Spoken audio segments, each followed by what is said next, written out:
So the Chiefs training staff got accused of being, quote, unprofessional to a Ravens player during the game last week, and this is kind of unfortunate news because this is not the first time there's been a negative association with their training staff. And in today's video, I'll share what's going on with that, Hollywood Brown's status to play week 2 seemingly trending down, Mahomes responding about political endorsements, and more. But first, how about those?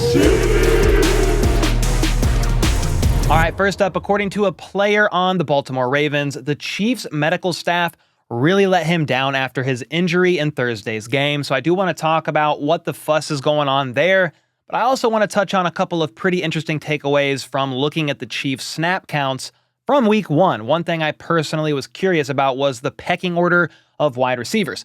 Who would get used and how often based on Hollywood Brown being out and Juju Smith-Schuster basically just getting here? Well, the overall snap count order for the receivers went as follows. Rashee Rice led the room with 38. Xavier Worthy had 31. Then Justin Watson with 26. Juju Smith-Schuster had 11. Sky Moore, 9. And Mecole Hardman, goose egg, 0. So at least right now, the team views the wide receiver room as Rice, Worthy, and Jay Watt being the primary 3. Though, of course, once Hollywood Brown returns, I think Justin Watson will be 4 until Juju Smith-Schuster gets brought fully up to speed.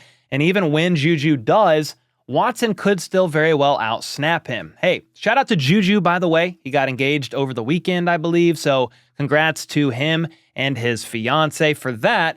I do want to say the last surprise to me about the wide receiver room before moving on was Mecole Hardman getting 0 offensive snaps. I'm not sure I expected him to play a ton out there on offense, but I thought he might be used in some limited gadgety roles, especially with Hollywood Brown out.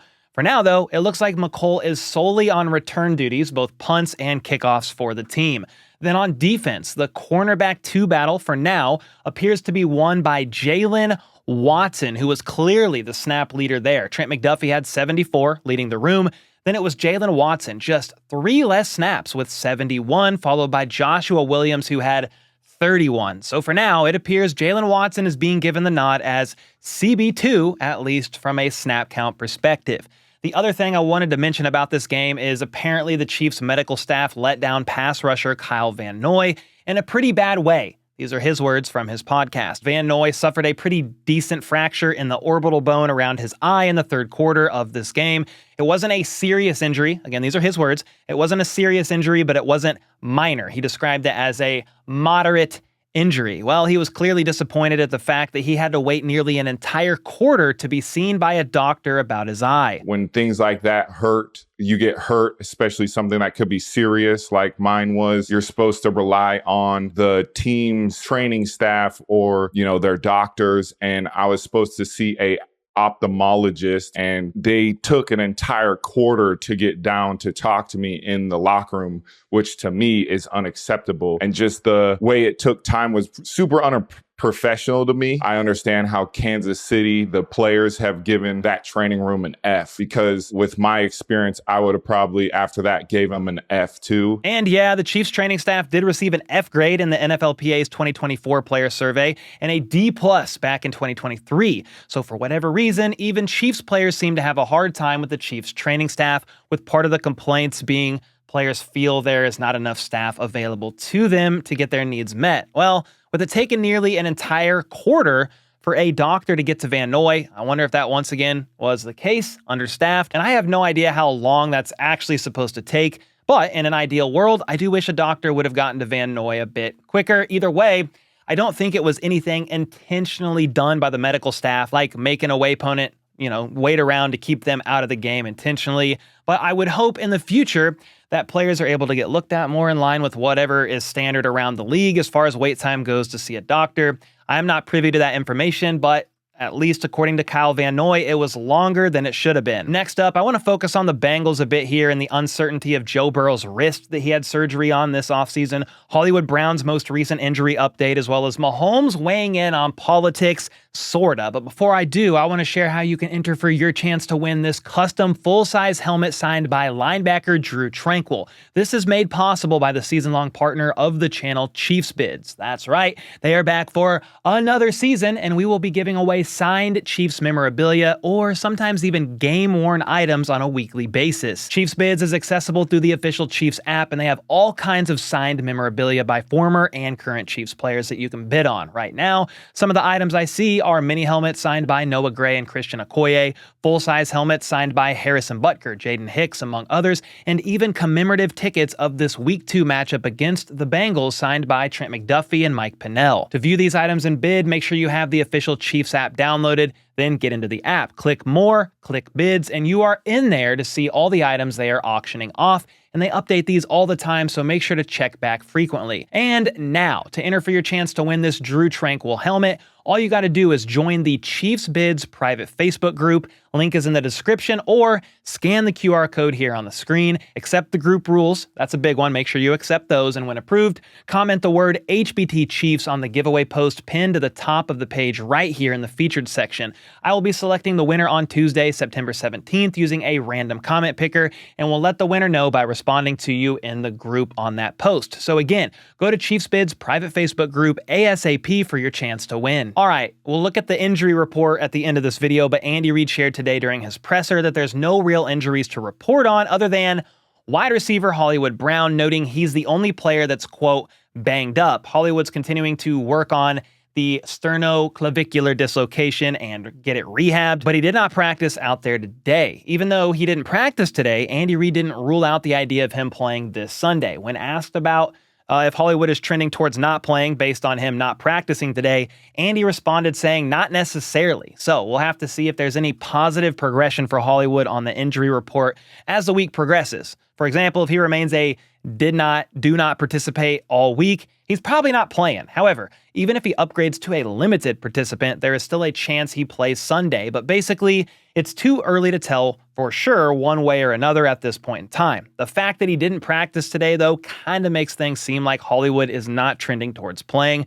Andy then went on to say that with this type of dislocation, they all set differently, and every person is different on how quickly they are able to heal from it. You got to be sure it's completely healed before putting him back out there, and the injury is so rare that there's not a huge case study on it regarding football players, though obviously most of them recover in approximately a month or so. However, Andy Reid said Hollywood is working hard and he feels like he's in a pretty good spot, and if it was up to Hollywood, he would be out there. It's the doctors that are keeping a close eye on it right now, and they could, this is me reading into it, they could be the reason why Hollywood does not play this Sunday. Then, when asked about the Bengals and why these teams always end up in such a fiery competition for a W, Big Red mentioned that the tempo these two teams play each other at is just different. He compared it to the tempo teams play each other during an actual playoff game, and also said he didn't really know why that was, but that's the way that it's been. Well, Andy's not going to say it, but I will. These two teams don't really like each other. The Bengals are like the Chiefs' little brother, always in the shadow of KC's postseason success.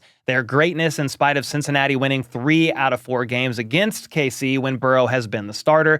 Bengals fans, by the way, really love those regular season victories, even though it's 1-1 when it matters in the playoffs. But hey, it's all they have. I mean, I've even seen Bengals fans arguing with Ravens fans on social media saying, at least our QB has made it to a Super Bowl. To flex a Super Bowl loss is absolutely nasty work, but I digress. The fact of the matter is, this game means a lot to both teams due to this matchup being a form of a rivalry, even though I don't think it's the true definition of a rivalry yet. Anyway, Mahomes said that when it comes to playoff contenders, he sees a raise in intensity across the board because these games can really matter later down the road when it comes to seeding for the postseason.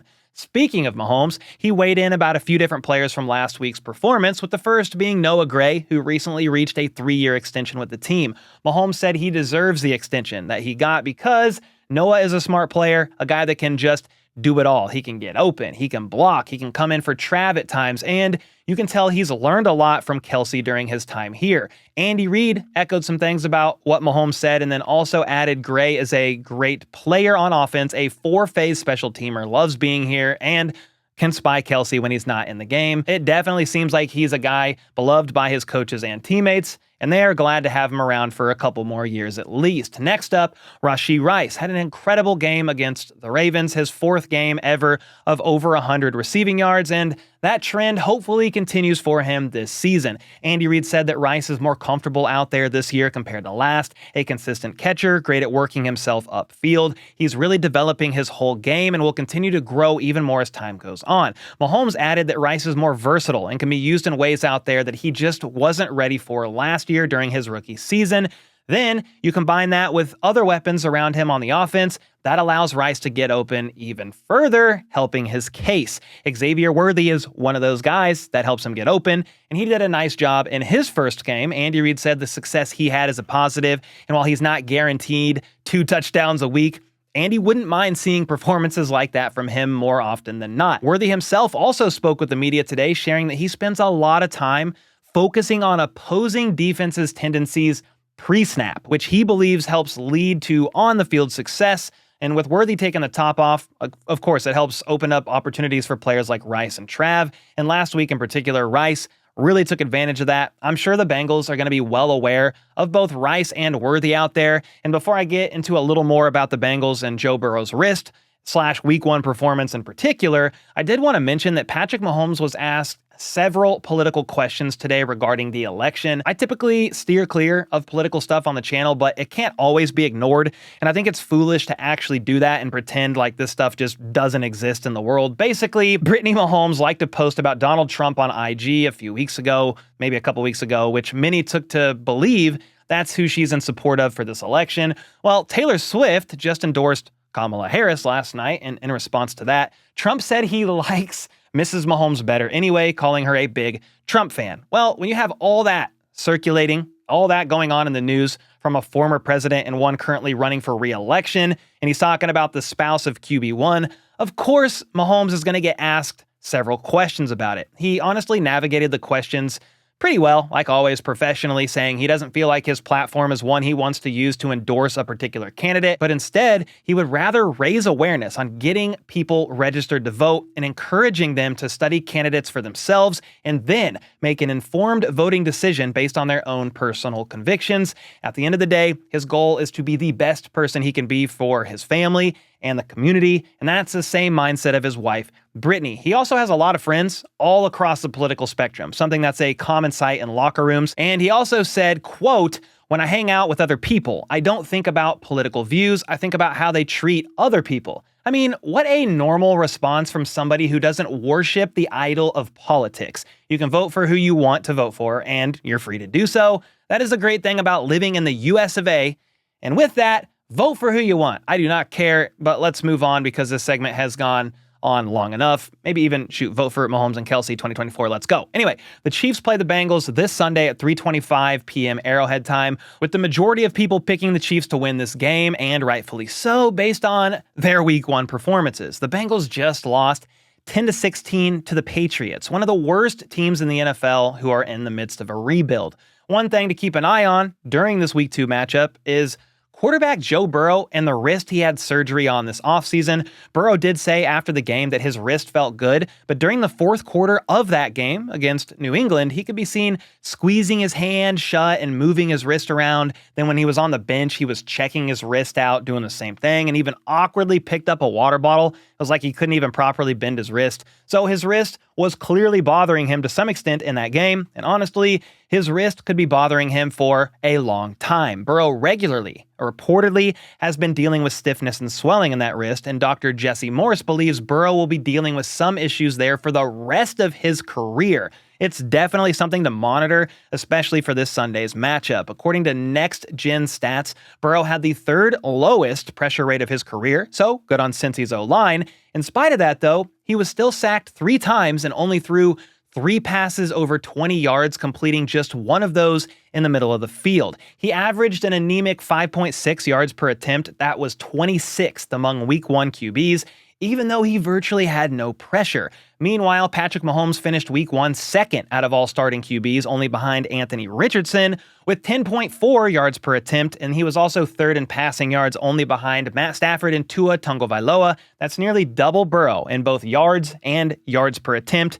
which is kind of wild. That doesn't mean Burrow won't try to push downfield this week, because if I were him, I'm going to take some shots downfield if Ja'Marr is left one-on-one against Jalen Watson or Joshua Williams, i.e., any non-McDuffie defensive back. That's not a dig at Watson or Williams, but more a compliment of how good McDuffie is. For what it's worth, though, Joshua Williams had the second best coverage grade on the team in Week 1's game, only behind McDuffie, with Jalen Watson being the next defensive back on the list. Ja'Marr Chase will be playing and is going to be the key receiver to watch out for, especially if Tee Higgins does not play in this game. He didn't play against the Patriots and did not dress out for practice today. Adam Schefter said on Monday, I believe, Pat McAfee show, that he would be surprised if Higgins plays on Sunday. And so that means Ja'Marr will need to carry, to which the Chiefs would do well to double him like every single play, or maybe since he can find somebody else to get open, or maybe get their tight ends involved. After all, the Chiefs gave up over 100 yards to Isaiah Likely, so that's a definite potential weakness there that they could look to exploit. However, Mike Gesicki dropped a touchdown last week, and another tight end, Tanner Hudson, got a Burrow pass that he caught, punched out as he was about to cross into the end zone. Result was a fumble recovered by New England. He also had a pretty bad drop later in that game. So yeah, the middle of the field is going to be one of the keys in this game to watch. Hopefully, Chris Jones and company, so the D-line, can get home to a much less mobile in comparison to Lamar Jackson, Joe Burrow this Sunday, which could also affect how they are able to impact the middle or deep down the field. I got a full preview coming this Friday, but let me know your thoughts on this game and how you see it playing out at this point in time. And from here, before we get out of here, I want to dive into today's injury report. All right, so per the words of Andy Reid, he was spot on. Hollywood Brown is the only receiver, only player who did not participate today. Everybody else on the Chiefs injury report, not really a surprise here. Nick Bolton, elbow. Mike Dana, quad. That is actually new. Najee Johnson, hamstring. Derek Nottie, triceps. Mike Pennell, a new addition as well, groin. But they all fully participated, so nothing serious going on there. As far as the Bengals, Joe Burrow with his wrist, full participant. Tee Higgins, hamstring, once again didn't dress out today as earlier reported. Then defensive tackle BJ Hill with his knee was limited. Tight end Tanner Hudson, the guy that fumbled near the goal line last week, he did not participate today due to knee. Then you have another defensive tackle with a thumb issue this time, though, did not participate. Chris Jenkins, offensive tackle Amarius Mims with his pec was limited. And then Logan Wilson, one of the highest graded linebackers last week, did not participate due to a knee issue. And from the looks of it, per the reports, he's dealing with a bit of swelling, but got the indication that it's not considered to be serious. So there you go. Chiefs injury report compared to the Bengals. Let me know your thoughts on this and how it's looking so far. And until next time, let's go. Let's freaking go. How about those